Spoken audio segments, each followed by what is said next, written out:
Bonjour et merci d'être présent à ce rendez-vous du livre. Mais lui, Batromé Ndinga, descendant des Ndinga, est de ceux qui, pour rien au monde, n'oseraient voler. Membre de la glorieuse confrérie des Abondis, il est le dépositaire d'une tradition qui condamne le vol et décrète le bannissement du voleur. Du coup, il se demanda, Ngissi, un connaisseur de la grande forêt, a-t-il pu placer un filet à un endroit si banal sur le passage commun? Ou a-t-il tout simplement volé ce poisson? Batromé se posait toutes ces questions dans son cœur sans quitter le poisson du regard. Ce poisson qui faisait de Ngissi l'homme du jour. Extrait du livre Le dernier des Ndinga, une nouvelle publiée aux éditions Bajag-Méry en France. L'auteur de cette nouvelle est Hubert Gadoua, un administrateur, ancien inspecteur délégué de français. Bonjour. Bonjour, chère madame. Dominique Ngoingala, le préfacier, parlant de cette nouvelle, dit, je cite, « Le dernier des Ndinga fait partie de ces beaux petits textes directement inspirés des réalités sociales africaines. » Quelle est cette réalité sociale que vous traduisez ici? Bon, merci madame de me donner l'occasion de parler de ce livre. La réalité sociale traduite ici, d'abord il faut dire que l'intrigue se déroule dans une communauté villageoise. Et dans cette communauté villageoise, qui était censée, si vous voulez, être la dépositaire de toutes les valeurs, est en train d'être viciée par une influence certainement venue de la ville, voyez. Et le Batromé Ndinga, donc Batromé, je vous dis tout de suite que c'est une déformation de Barthélemy, il constate que dans son village, malheureusement, tout le monde vole. Tout le monde est en train de voler. Voyez?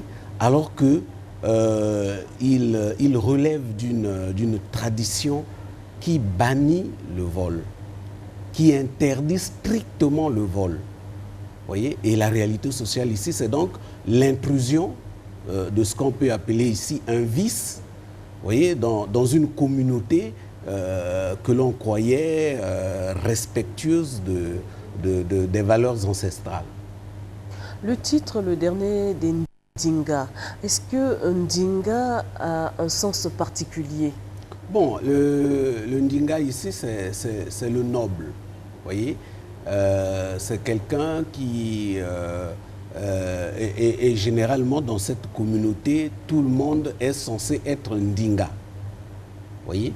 Mais ici, il est le dernier parce que c'est le seul qui s'embarrasse encore de tout ce que la tradition leur a légué et qui veut encore vivre selon les préceptes de sa tradition et notamment qui exclut alors strictement le vol. Vous voyez, c'est pour ça qu'il est le dernier. Parce qu'il se rend compte que dans le village, c'est tout le monde qui... Ça devient comme une espèce... Le vol devient comme une espèce de sport national. Mais lui, il est resté ferme. Vous voyez? Et c'est pour ça qu'il est le dernier. Et c'est lui qui va essayer de combattre ce fléau dans le village. À ce titre, il me semble que ça cache aussi une sorte de nostalgie. Oui, bien sûr. Il ne peut pas manquer de nostalgie dans ce titre. Bon, en fait, il est le dernier. Vous voyez d'abord la peine hein, d'une communauté qui a vécu suivant un certain nombre de préceptes et qui, du jour au lendemain, vient à être totalement viciée parce que plus personne ne respecte ces valeurs qui ont fait la vie de la communauté. Vous voyez, ben, lui, il est malheureusement le seul, vous voyez, qui non seulement continue à les respecter, mais finalement a décidé de combattre tous les fléaux qui ont vicié la vie au village et qui veut ramener tout le monde sur le droit chemin. Oui. Vous êtes petit-fils de conteur. Des récits de ce genre, vous en connaissez sûrement plusieurs. Alors pourquoi avez-vous choisi de publier celui-là? D'abord parce qu'il m'a été très facile de l'écrire, parce que c'est vrai que j'en connais, mais il y a entre ce que vous avez dans vos têtes et ce que vous pouvez traduire dans un livre, c'est pas toujours facile. Mais celui-ci, j'ai trouvé que il m'était, quand j'ai décidé d'écrire, j'ai trouvé qu'il m'était plus facile d'abord de commencer par celui-là, c'est tout. Et donc, mais effectivement, j'en ai comme ça. Ça veut dire qu'il y aura encore d'autres livres qui viendront. Naturellement, tout naturellement. Dans le livre, il y a deux mondes qui s'opposent, le modernisme et la tradition. Pour le héros de cette nouvelle, le vice vient du modernisme. Il dit, si le chef du village est un voleur, c'est parce que c'est un de ces chefs imposés par l'administration. Voilà. Simplement parce que lui, il pense que les chefs qu'a connu le village et qui étaient issus des familles de chefs, vous voyez, ceux-là, pour lui, naturellement, ils ne volaient jamais. Mais l'administration qui leur impose des chefs de village ne s'occupe plus du côté moral de celui qu'on veut mettre à la tête de l'entité, voyez. Et donc, lui se dit certainement que si ce monsieur est devenu chef, c'est parce qu'il savait lire et écrire, et ce sont les seules qualités qui en font un chef. Mais pour le reste, en principe, il ne devrait pas être chef parce que voilà ce qu'il est en train de faire dans le village, voyez. Et c'est pour ça que lui, il se dit, s'il a été porté à la tête du village, c'est simplement parce qu'il sait lire et écrire, sans plus. Mais du point de vue moral, il ne devrait pas être là, puisqu'il ne respecte plus les préceptes de la tradition. Voyez. Et donc, à ce titre, il dit, ce sont des chefs qui nous sont imposés par l'administration, qui ne s'occupent même pas de nous demander si le monsieur qu'ils veulent placer à la tête de notre communauté villageoise, enfin, si nous le connaissons et s'il est moralement acceptable. Non, ben, c'est une note qui sort et on a nommé un chef de village, c'est tout. Et désormais, c'est lui le chef du village. Mais en fait, c'est l'histoire d'un descendant de noble qui est enfin, dans sa communauté villageoise et qui constate que dans cette communauté villageoise, les valeurs de la tradition ne sont plus respectées. Et lui, il va aller en guerre contre tous ces fléaux-là, notamment celui du vol. Vous voyez, il va décider de tout mettre en œuvre pour enrayer ce fléau dans sa communauté villageoise. Vous voyez, donc l'histoire, c'est en fait son histoire. Comment il fait pour parvenir à remettre son village sur le droit chemin. Vous voyez, et il a eu donc utilisé donc un grand féticheur. Saka. Voilà, et qui est venu comme exorciser ce mal dans le village, voyez.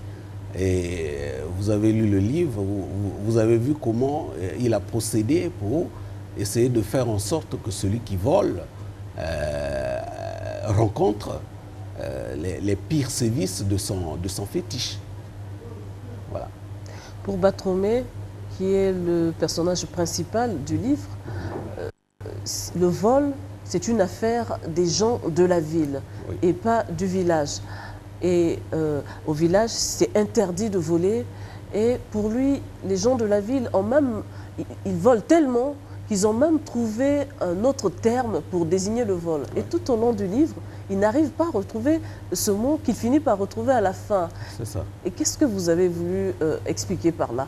C'est le regard du villageois sur notre société plutôt citadine. Hein. Bon, nous-mêmes, nous croyons bien en ville. Nous sommes civilisés, mais là, j'ai voulu simplement montrer comment le villageois, avec naturellement un peu de naïveté, hein, mais comment il nous regarde, nous, de la ville. Et c'est qu'il pense que nous, en ville, on a transgressé toutes les valeurs et on est devenu presque des hommes sans valeur. Voyez?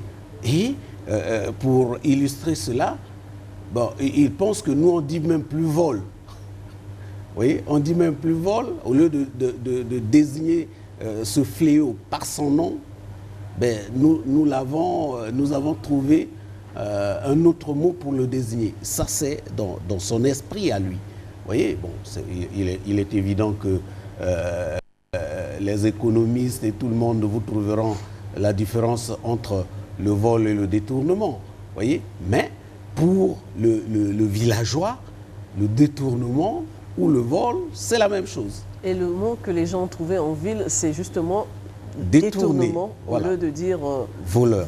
Voilà, ou vol. Ou vol. Voilà. Il y a eu détournement. Voilà. Or, pour lui, le villageois, c'est du vol, parce que c'est de l'argent de l'État, que l'État a destiné à faire quelque chose que quelqu'un a dû empocher. Et il va en guerre contre ce fléau qui est en train de sévir dans son village, oui. Le vol, et même le chef du village vole. Oui. Et il finit par avoir raison de tous les voleurs de son village. Mais dans le livre, il y a aussi question du tara. Le tara, qu'est-ce que c'est? Bon, en fait, c'était une... comment on peut appeler ça? Une pratique, vous voyez.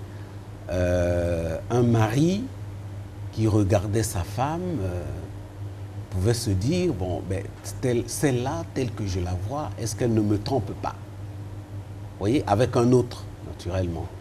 Et il lui arrivait de battre sa femme jusqu'à ce que celle-ci lui dise qu'effectivement, elle sort avec quelqu'un et ce monsieur était amené à payer les dommages et intérêts dus à cet adultère. Vous voyez? Et il y avait des gens qui avaient utilisé cette pratique en fait pour gagner de l'argent. Vous voyez? Et il y a eu beaucoup d'innocents qui ont dû payer. Vous voyez? Et bon, vous voyez dans le livre, il y a une dame qui arrive dans un village.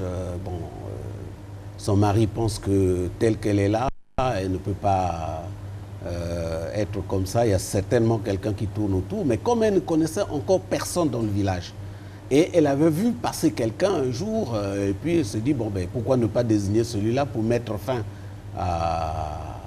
à ses gifles ou à ses coups de fouet. Ben, elle a désigné donc ce monsieur. Mais malheureusement, elle est tombée sur un monsieur dont tout le monde connaissait l'inactivité de ce côté-là. Vous voyez? Et tout le village savait que ce monsieur, il ne pouvait pas aller avec une femme. Je n'ose pas utiliser le mot. Vous voyez? Et quand on est allé demander au monsieur, ben voilà, il y a une femme qui t'a désigné là-bas, il s'est empressé d'accepter parce que pour lui, c'est une façon d'apporter la preuve de sa virilité largement contestée. Vous voyez? Bon, il y a quelqu'un qui, justement, a pensé que cette pratique suscitait beaucoup d'arbitraire et qui a décidé d'y mettre un terme. Et ce quelqu'un est le grand-père du héros. Vous voyez? Et depuis, cette pratique avait cessé. Vous voyez? C'est d'ailleurs les pas de ce grand-père que Ndinga a choisi de suivre. De suivre pour mettre un terme, lui aussi, à un autre fléau, le vol. Il est le gardien de la tradition. C'est ça. Le dernier gardien de... C'est le dernier gardien de la tradition. À l'intérieur du récit, il y a de micro-récits qui racontent les mésaventures de chacun de façon subtile et agréable, mais sans aucunement alourdir le texte. Nous avons l'aventure de Madame Batromé et Oka, son neveu, l'histoire du neveu de Ntinga, les incartades de Madame Batromé, l'infortune de Koba, le chanteur, l'histoire de Dimi, le tireur de vin de palme, la mésaventure d'Obola. Comment faites-vous pour agencer, pour incruster les uns aux autres tout cela? Bon, en fait, vous avez bien fait d'appeler ça des micro-récits. Bon, j'ai pensé faire comme ça pour essayer de rendre le texte un peu plus agréable. Vous voyez, c'est pour...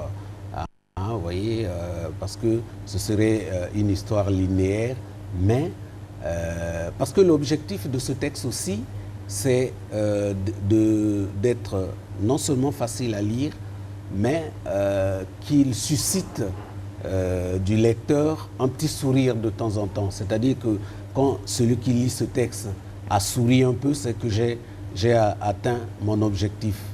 Bon, je ne veux pas parler de rire, mais en fait, il est destiné à cela. Voyez.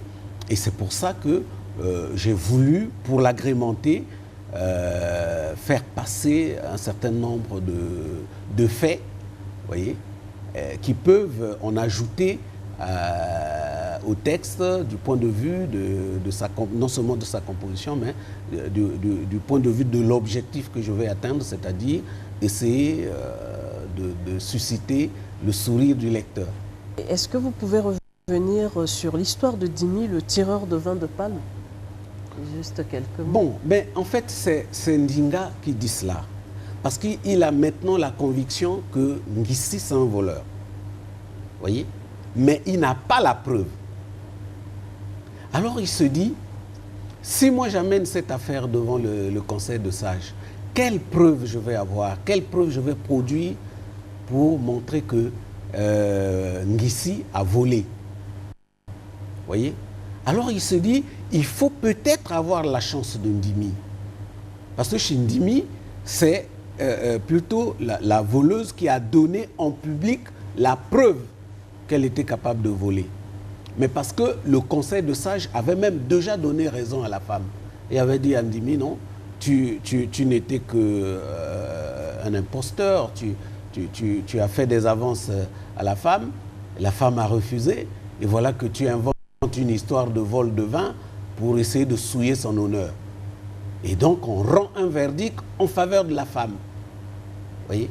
Et la femme, très contente de ce verdict, pousse un cri strident et fait un saut spectaculaire pour s'accrocher à une branche qui pendait à quelques 2 mètres du sol. Et les hommes qui étaient là se sont regardés parce que personne n'était capable d'un bond pareil.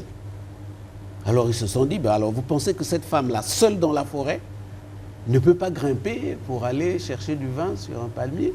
Surtout que sur ce palmier, on a tout fait pour qu'on grimpe facilement. Si devant nous tous ici, elle est capable de faire un saut comme ça, mais dans la forêt, elle est capable d'aller. Et le conseil de sages était tout de suite obligé de reviser son verdict. Voyez? Et donc, il se dit, celui-là a eu la chance parce que la voleuse a donné la preuve. Mais lui, s'il va accuser Ngissi, Ngissi va l'écraser parce qu'il n'aura pas la preuve. Tous ces récits se retrouvent dans un genre bien précis, la nouvelle. C'est ça. Pourquoi avoir choisi ce genre? Bon, j'ai choisi ce genre parce que, vous savez, souvent on accuse nos concitoyens de ne pas vouloir lire, de ne pas lire.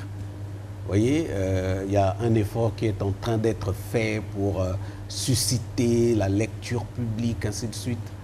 Et réfléchissant à cette situation, je me dis, bon, peut-être qu'en commençant par des textes un peu simples et bons, on peut amener certains de nos concitoyens à lire. Et j'ai eu un cas comme ça quand j'ai commencé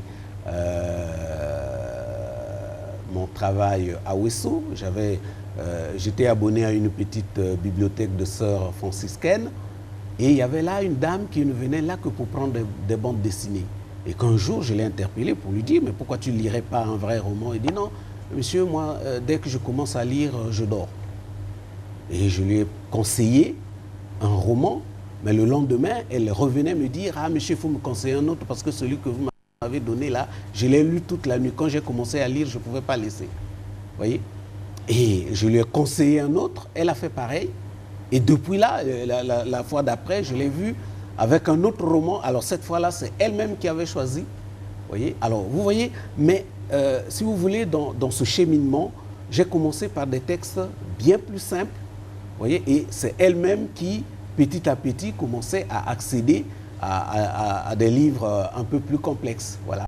Donc je me dis, peut-être qu'en écrivant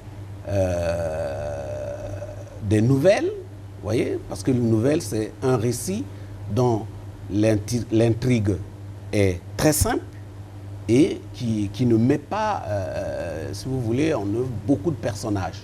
Vous voyez. Et là, je me dis, et en essayant aussi d'écrire quelque chose de croustillant, c'est comme une friandise, vous voyez. Quand vous avez commencé à sucer un bonbon, c'est difficile de laisser. Voilà. Et je me dis, peut-être que ça peut aider un certain nombre de nos concitoyens, par des textes aussi simples, à commencer à aimer la lecture. Voilà. Et donc, je me dis, il n'y a pas mieux que la nouvelle, parce que c'est pas gros, parce qu'il y a des livres qui repoussent rien que par leur épaisseur d'abord. Vous ne savez même pas encore ce qu'il y a dedans, mais c'est tellement épais que, bon, vous vous dites, celui-là, je ne pourrai pas finir. Vous voyez. Et je ne voulais plus donner un prétexte à un concitoyen de dire c'est trop gros. Et c'est pour ça que c'est comme dit le professeur Ngoingala, ça se lit d'un souffle. Voilà. C'est donc une invite à la lecture. Exactement. Vous avez quelque chose à ajouter, un message particulier? Bon, non, mais je pense simplement que dire à vos téléspectateurs que ce livre est disponible, qu'ils peuvent l'avoir à la mairie centrale. Voilà, pour le moment. D'accord. C'est ça. Vous venez de suivre Hubert Gadoua, auteur de Le Dernier des Ndinga, publié aux éditions Bajak-Méry en France. Nous allons conclure avec le mot du préfacier. C'est que Hubert Gadoua est petit-fils de conteur venu de ces contrées de notre pays où ces maîtres du langage vous tiennent en haleine une nuit entière, sans que, un seul instant, l'intérêt du récit baisse d'un petit temps. Le dernier des Ndinga se lit d'un souffle. Et puis, parmi tant de belles qualités de ce beau texte, cet humour intarissable et cette ironie souriante, la marque d'authenticité orale ou écrite de la littérature nègre, lorsqu'elle ne s'ingénie pas laborieusement à imiter l'écriture en arabesque et torturée des écrivains des pays d'Occident, le reflet de leur univers social confiné et confit. Admirablement composé d'une sobriété toute classique, mais en même temps d'une grande élégance de style qui va du registre noble à celui de la langue de tous les jours, celle des travaux et des jours, Le Dernier des Ndinga est un livre à lire absolument. C'est du préfacier Dominique Ngoingala. Merci de nous avoir suivis et bonne lecture.